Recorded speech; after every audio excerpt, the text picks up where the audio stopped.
Hello students, welcome to Chance Tech. I am Ashish Singh, a science teacher, and we are going to study about the ninth part of your first physics chapter, which name is light, reflection or refraction.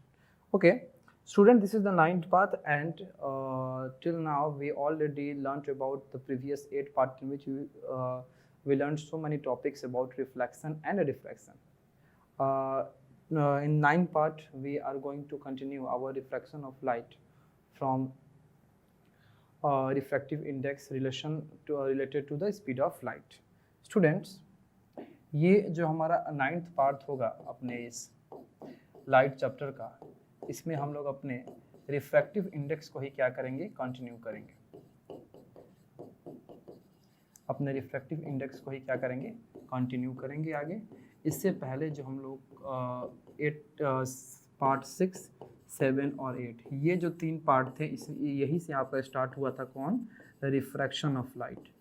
ठीक है, refraction of light part 6 से start हुआ था refraction of light, जिसमें हम लोग अभी तक हम लोग अपने रिफ्रैक्शन ऑफ लाइट में क्या क्या पढ़ चुके हैं। तो हम लोग अपने रिफ्रैक्शन के इंट्रोडक्शन के बारे में जान चुके हैं, हम लोग अपने कॉजेज या कॉज ऑफ रिफ्रैक्शन के बारे में समझ गए हैं। फिर हम लोग optical rarer medium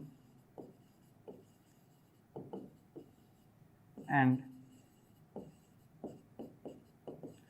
optical denser medium के बारे में समझ गए। फिर हम लोग रूल्स ऑफ बेंडिंग के बारे में समझे हैं, रूल्स ऑफ बेंडिंग के बारे में समझे। फिर हम लोग पिछले पार्ट में इफ़ेक्ट्स ऑफ रिफ्रैक्शन के बारे में पढ़ लिए। फिर हम लोग अपने लॉज ऑफ रिफ्रैक्शन के बारे में जाने, लॉज ऑफ रिफ्रैक्शन के बारे में समझे। ठीक है, अब हम लोग को आगे अपना ये पार्ट 9 जो है उसको क्या करना है, स्टार्ट करना है, जिसके लिए हम एक क्वेश्चन से स्टार्ट करेंगे।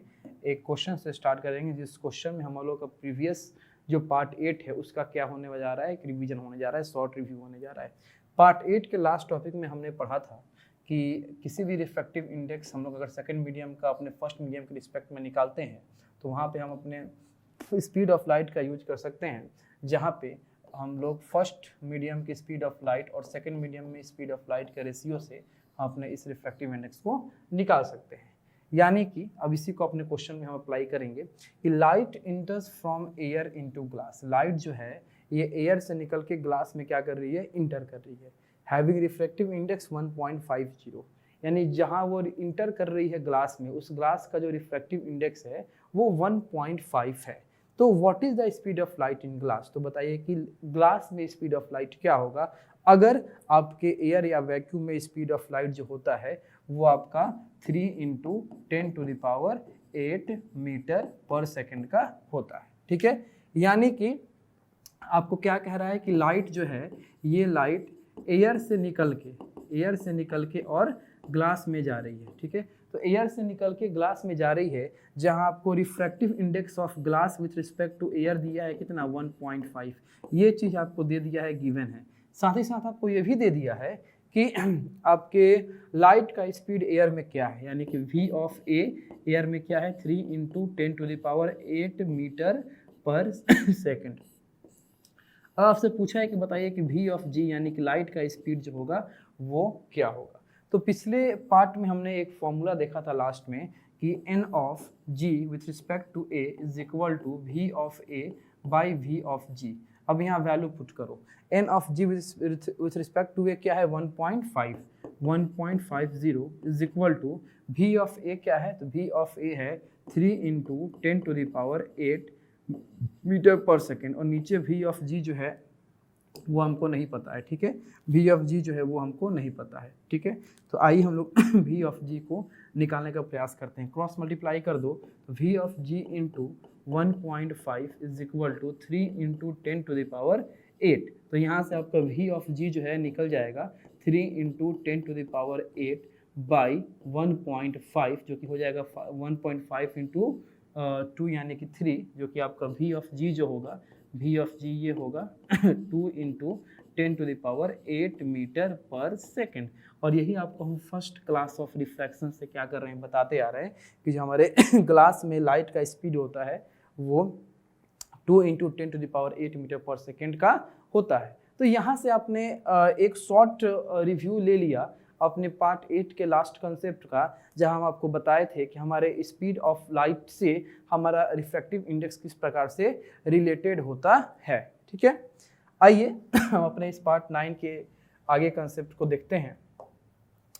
तो हमको एक टेबल यहाँ देखना है, जिस टेबल में हम आपको कुछ मेन सब्सटेंसेस के रिफ्रैक्टिव इंडेक्स के बारे में बताएंगे और उसके जो आपके वैल्यूज वेरी करेंगे तो वेरीज करने का मेन आपका मीनिंग क्या होगा उसके बारे में बताएंगे। समझिए, जैसे एयर का रिफ्रैक्टिव इंडेक्स है 1.0003, आइस का रिफ्रैक्टिव इंडेक्स है 1.31, वाटर का 1.33, अल्कोहल का 1.36, सल्फ्यूरिक एसिड का 1.43, किरोसिन का 1.44, टर्परेंट ऑयल का 1.47, बेंजीन का आपका 1.50, क्राउन ग्लास का 1.52, कार्बन डाइसल्फाइड का 1.63, डेंस फ्लिंट ग्लास का 1.65, रबी का 1.71, ठीक है, सफायर का 1.77 और सबसे ज़्यादा डायमंड का यानी कि 2.42।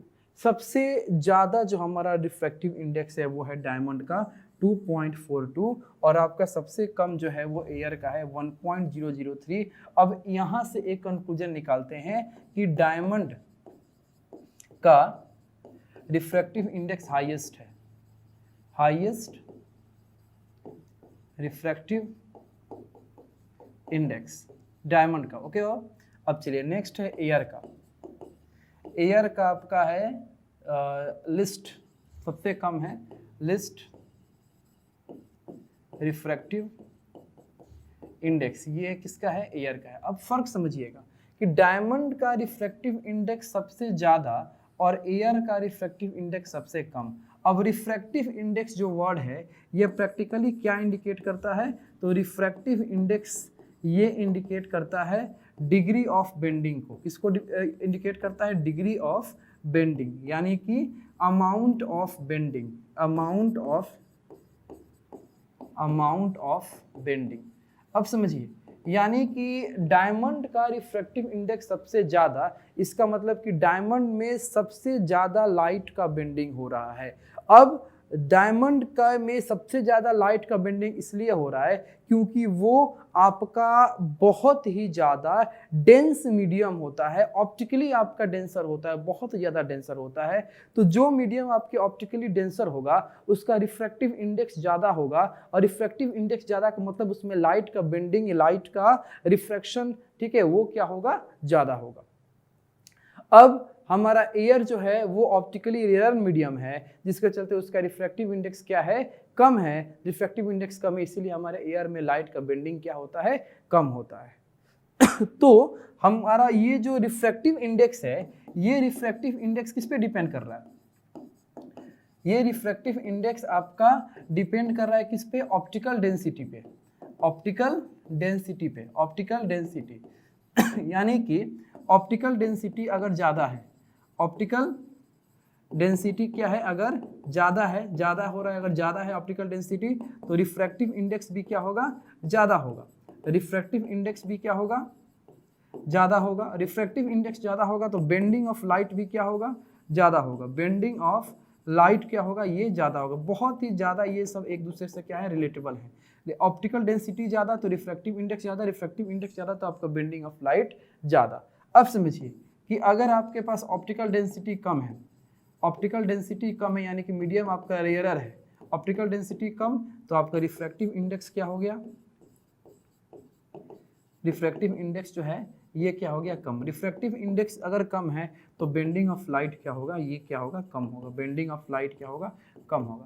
तो यहाँ से आपको एक चीज़ तो आपको समझ में आ ही गया होगा कि हमारा रिफ्रैक्टिव इंडेक्स जो है ये आपको प्रैक्टिकल लाइफ में क्या इंडिकेट करता है। रिफ्रैक्टिव इंडेक्स जो है ये हमारे सेकंड मीडियम में, जिस मीडियम में लाइट जा रही है उस मीडियम में वो लाइट का बेंडिंग कितना होगा, लाइट का बेंडिंग का अमाउंट क्या होगा, डिग्री क्या होगा, उसी को हमारा रिफ्रैक्टिव इंडेक्स इंडिकेट करता है। ठीक है, चलिए फिर से आते हैं अपने पहले वाले अपने टेबल पे। तो देखिए डायमंड का सबसे ज़्यादा, इट मीन्स कि डायमंड में हमारा लाइट का बेंडिंग सबसे ज़्यादा होगा और एयर का सबसे कम, यानी एयर में लाइट का बेंडिंग जो होगा कम होगा। देखिए a substance having higher refractive index is optical denser than another substance having lower refractive index. अभी आपको बताए हैं कि जिस सब्सटेंस का रिफ्रैक्टिव इंडेक्स हायर होगा वो सब्सटेंस आपका ऑप्टिकल डेंसिटी में ऑप्टिकल डेंसर होगा। किसके कंपेयर में? जिस सब्सटेंस का डेंसिटी क्या है? कम है। जिस सब्सटेंस का रिफ्रैक्टिव इंडेक्स कम है उसके कंपेयर में। Higher the refractive index of a substance, more it will be change the direction of beam of light passing through it. किसी भी सब्सटेंस का रिफ्रैक्टिव इंडेक्स जितना ज़्यादा होगा उतना ज़्यादा उस सब्सटेंस के पास ये नेचर है क्या करने का? अपने अंदर लाइट को ज़्यादा से ज़्यादा मात्रा में बेंड करने का। जिस सब्सटेंस का रिफ्रैक्टिव इंडेक्स ज़्यादा, उस सब्सटेंस के अंदर लाइट का बेंडिंग नेचर क्या होता है? ज़्यादा होता है। The optical density of substance is different from its mass density। ये बहुत इंपॉर्टेंट है, याद रखिएगा कि जो ऑप्टिकल डेंसिटी होता है सब्सटेंस का वो उसके मास डेंसिटी से डिफर होता है। यही कारण है कि बार बार आपको हम डेंसिटी, फ्री डेंसिटी नहीं बोल रहे हैं, हम बार बार आपको डेंसिटी के पहले ऑप्टिकल ऑप्टिकल ऑप्टिकल का यूज कर रहे हैं, यानी कि डेंसिटी रिलेटेड टू लाइट। एक ये हम लोग ऑप्टिकल डेंसिटी यानी जो लाइट से रिलेटेड है उसके बारे में समझ रहे हैं। हमारा ऑप्टिकल डेंसिटी जो है हमारे मास डेंसिटी से क्या होता है? डिफर होता है, डिफरेंट होता है। चलिए अब अगर आपको ये पता हो कि लाइट आपकी फर्स्ट मीडियम से सेकंड मीडियम में जा रही है तो सेकंड मीडियम का आपने रिफ्रैक्टिव इंडेक्स निकाल लिया। अब अगर वो लाइट फिर सेकंड मीडियम से फर्स्ट मीडियम में जाए उस वक्त आप फर्स्ट मीडियम का रिफ्रैक्टिव इंडेक्स कैसे निकालोगे? उसके लिए आपको हम एक रिलेशन बताने वाले हैं, एक आपको फॉर्मूला बताने वाले हैं। तो उसको समझने के लिए पहले इस कॉन्सेप्ट को हम लोग समझते हैं कि the refractive index of light going from medium 1 to medium 2 is equal to the reciprocal of the refractive index of light going from medium 2 to medium 1। यानी कि अगर आपके पास कोई लाइट फर्स्ट मीडियम से सेकंड मीडियम में जा रही है तो वहां पे आपने सेकंड मीडियम का रिफ्रैक्टिव इंडेक्स निकाल लिया। अब वो सेकंड मीडियम का रिफ्रैक्टिव इंडेक्स का अगर आपने रेसिप्रोकल कर दिया तो आपको ये पता चल जाएगा कि फर्स्ट मीडियम का रिफ्रैक्टिव इंडेक्स क्या होगा अगर लाइट अब सेकंड से किस में जाए? फर्स्ट में जाए तो। ठीक है, अब इस रिलेशन को हम प्रूफ करेंगे। उससे पहले कि आप लोग यहाँ पे क्या देखिए, एक डायग्राम देखिए। देखिए ये है आपका मीडियम 1, ठीक है, और ये है आपका मीडियम 2। ये आपका मीडियम क्या है? 2 है।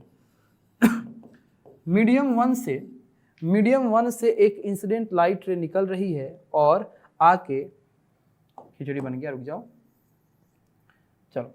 मीडियम 1 से एक इंसिडेंट लाइट रे निकल रही है और हमारे मीडियम 2 के बाउंड्री पे आके क्या हो जा रही है? रिफ्रैक्ट हो जा रही है। क्या हो जा रही है? बेंड हो जा रही है, रिफ्रैक्ट हो जा रही है। ठीक है, अब यहाँ पे हम रिफ्रैक्टिव इंडेक्स किसका निकालेंगे? 2 का निकालेंगे 1 के रिस्पेक्ट में। यहाँ पे हम रिफ्रैक्टिव इंडेक्स का निकालेंगे, सेकंड मीडियम में लाइट जा रही है तो सेकंड मीडियम का निकालेंगे 1 के रिस्पेक्ट में। लेकिन अब ये चीज देखिए, ये है आपका सेकंड मीडियम, ये क्या है आपका? Second medium. अब सेकंड मीडियम से लाइट जा रही है, सेकंड मीडियम से जा रही है और जाने के बाद बाउंड्री पे पहुंची और पहुंचने के बाद वो क्या कर गई? रिफ्रैक्ट कर गई। तो अब की बार लाइट जो है वो सेकंड मीडियम से कहाँ जा रही है? फर्स्ट मीडियम में जा रही है। तो हम यहाँ पे रिफ्रैक्टिव इंडेक्स किसका निकालेंगे? फर्स्ट मीडियम का निकालेंगे। किसके रिस्पेक्ट में? सेकंड मीडियम के रिस्पेक्ट में। देखिए ये वाला केस क्या है, यहाँ पे हम रिफ्रैक्टिव इंडेक्स निकालेंगे सेकंड मीडियम का फर्स्ट के रिस्पेक्ट में, यहाँ हम रिफ्रैक्टिव इंडेक्स निकालेंगे फर्स्ट का सेकंड के रिस्पेक्ट में। फर्क समझिएगा, यहाँ पे हम रिफ्रैक्टिव इंडेक्स निकालेंगे सेकंड का फर्स्ट के रिस्पेक्ट में और यहाँ निकालेंगे फर्स्ट का सेकंड के रिस्पेक्ट में, क्योंकि यहाँ पे लाइट फर्स्ट से सेकंड में जा रही है और यहाँ सेकंड से फर्स्ट में जा रही है। तो अब हम लोग इसको एक रिलेशन के थ्रू, एक निकल गया तो दूसरा उसी पे कैसे निकलेगा उसको हम समझने का प्रयास करेंगे। चलिए मान लीजिए कि आपके पास एक लाइट रे है जो फर्स्ट मीडियम से निकल के सेकंड मीडियम में जा रही है। फर्स्ट मीडियम में जो आपका लाइट का स्पीड है मान लीजिए v1 है, सेकंड मीडियम में लाइट का स्पीड जो है वो v2 है। तो अगर आप refractive index of medium 2 with respect to 1 निकालेंगे तो ये क्या हो जाएगा?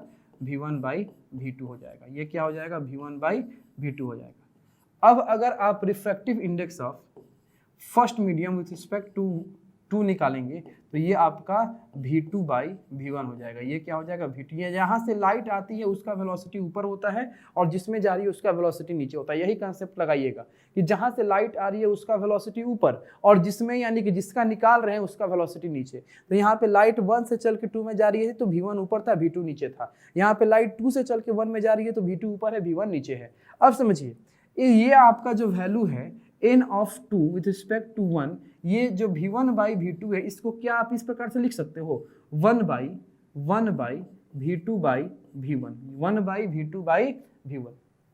अब ये 1 बाई v2 बाई v1 कैसे हो गया? अब ये जो आपका v1 नीचे है, ये ही v1 आपका ऊपर जाएगा, यही v1 क्या जाएगा ऊपर जाएगा, तो ये क्या हो जाएगा यहाँ पे v1 हो जाएगा। तो ये जो हम डेटा लिखे हैं, ये जो डेटा लिखे हैं, ठीक है, इसी का ये क्या है, एक स्पेशल फॉर्म है। अब देखिए फिर से यहाँ पे आ जाइए, तो n of 2 with respect to 1 is equal to 1 by v2 by v1, और अभी v2 बाई v1 का जो वैल्यू है वो क्या है n of 1 with respect to 2, n of 1 with respect to 2। ठीक है, देखिए एक रिलेशन आपको मिल गया, एक रिलेशन आपको मिल गया कि अगर आपको 1 का पता है 2 का नहीं पता है, 1 का पता है 2 के रिस्पेक्ट में और आपको 2 का निकालना है 1 के रिस्पेक्ट में, तो 1 वाले का ही क्या कर दो, रेसिप्रोकल कर दो, या इसका उल्टा या उसका उल्टा। ठीक है, अगर आपको n ऑफ 2 पता है 1 के रिस्पेक्ट में, ठीक है, ये आपको गिवन है, पता है, गिवन है यानी कि पता है, और आपको n ऑफ 1 निकालना है 2 के रिस्पेक्ट में, तो आप क्या करो, n of 1 with respect to 2 is equal to 1 by n of 2 with respect to 1, ये फॉर्मूला लगा दो, लगाने के बाद आप उसको निकाल सकते हो। यानी कि दो ही मीडियम है, एक से आएगा दूसरे में जाएगा, तो दूसरे में जा रहा है तो दूसरे का रिफ्रैक्टिव इंडेक्स निकालेंगे। अब तुमको पहले का रिफ्रैक्टिव इंडेक्स निकालना हो तो दूसरे वालों को रेसिप्रोकल कर दो, पहले का दिया हो दूसरे का निकालना हो तो पहले वालों को रेसिप्रोकल कर दो, यानी जो दिया है उसको रेसिप्रोकल कर दो तो दूसरे वाले को भी निकल जाएगा रिफ्रैक्टिव इंडेक्स। ये कंसेप्ट आपको दिमाग में होना चाहिए। ठीक है, चलिए अब इस कंसेप्ट के बेसिस पे हम कुछ क्वेश्चंस के तरफ बढ़ रहे हैं, फिर आपको हम थोड़ा सा आगे लेके चलेंगे, क्योंकि जब हम लोग फार्मूला का पढ़ाई करते हैं, जब हम लोग रिलेशन का पढ़ाई करते हैं, वहाँ पे एक दो क्वेश्चन प्रैक्टिस हो जाते हैं तो ज़्यादा हम लोग की बात दिमाग में क्लियर होती है। तो ये क्वेश्चन है कि if the refractive index of water for light going from air to water be 1.33, what will be the refractive index for light going from water to air.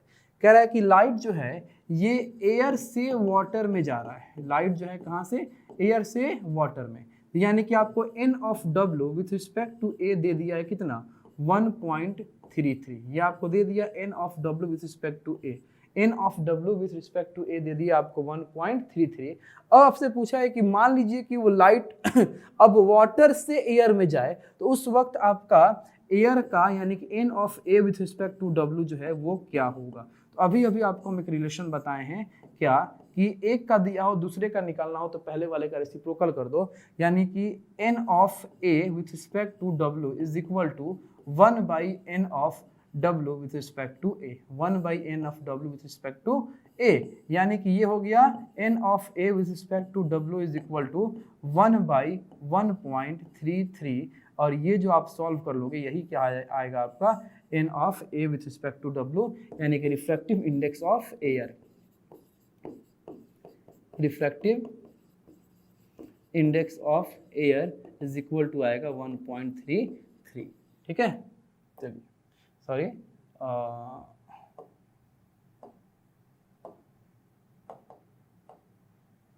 1 by 1.33। अब हम लोग नेक्स्ट क्वेश्चन की तरफ बढ़ते हैं अपने।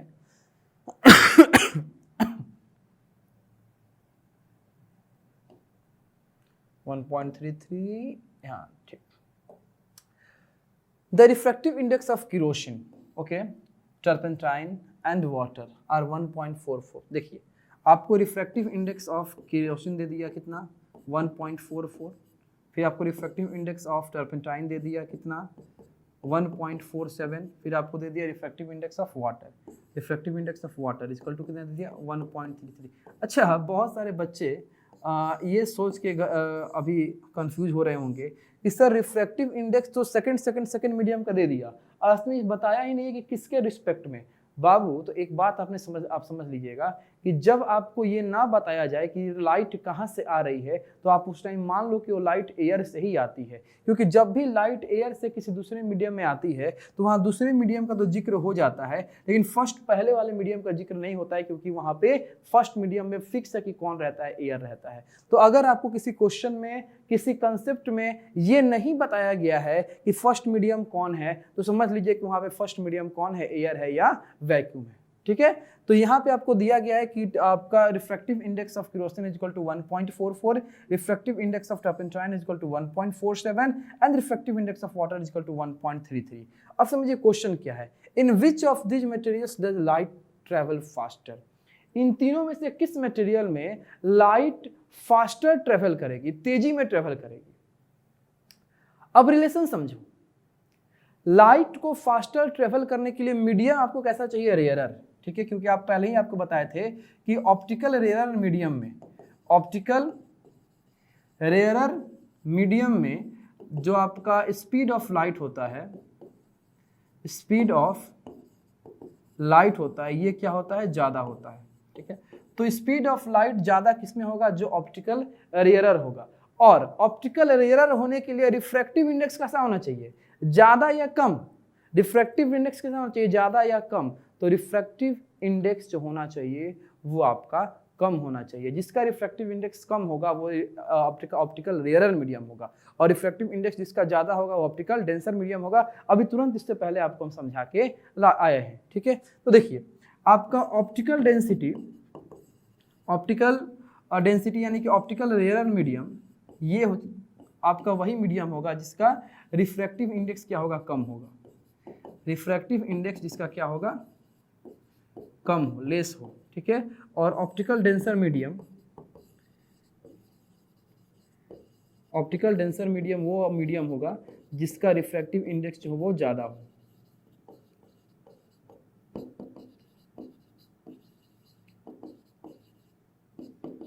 वो क्या होगा, ऑप्टिकल आपका डेंसर मीडियम होगा। तो यहाँ पे बात थी कि किसमें स्पीड ऑफ लाइट जो होगा वो ज़्यादा होगा, तो उसके लिए ऑप्टिकल रेयरर होना चाहिए, ऑप्टिकल रेयरर के लिए रिफ्रैक्टिव इंडेक्स कम होना चाहिए। तो अब आप यहाँ देख लोगे किसमें रिफ्रैक्टिव इंडेक्स कम है, यानी वाटर में रिफ्रैक्टिव इंडेक्स कम है, तो वाटर में लाइट का स्पीड जो होगा वो फास्टर होगा in compare to kerosene and turpentine, ठीक है।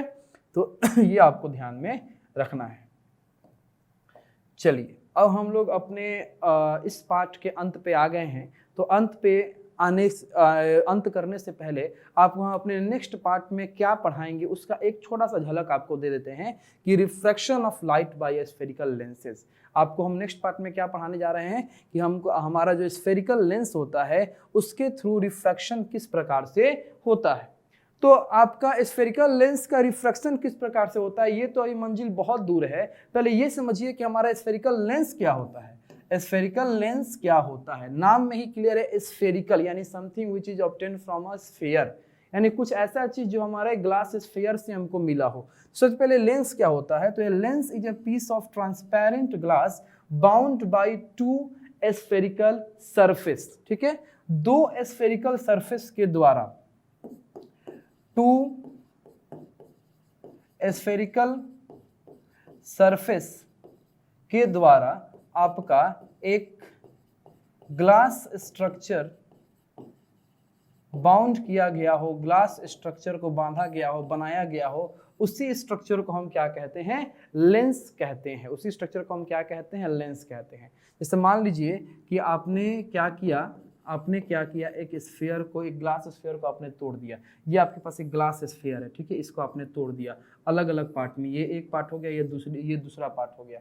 अब इन दोनों पार्ट को आप क्या कर रहे हो, कंबाइन कर रहे हो, ठीक है। ये आपका एक पार्ट हुआ, एक पार्ट, इस पार्ट को और इस पार्ट को आपने कंबाइन कर दिया। अब कंबाइन कर दिया तो ये क्या बन गया आपका, आप दो रिफ्लेक्टिंग सरफेस का एक कॉम्बिनेशन जो ग्लास का होगा, ये क्या बन गया आपका, लेंस बन गया। यही क्या बन गया, लेंस बन गया। अब कंबाइन करने का भी दो तरीका होता है। हम एक बार ऐसे कंबाइन करते हैं कि हमारे मिडिल सेक्शन थिक हो जाता है और हमारा जो एज है वो आपका थिन हो जाता है।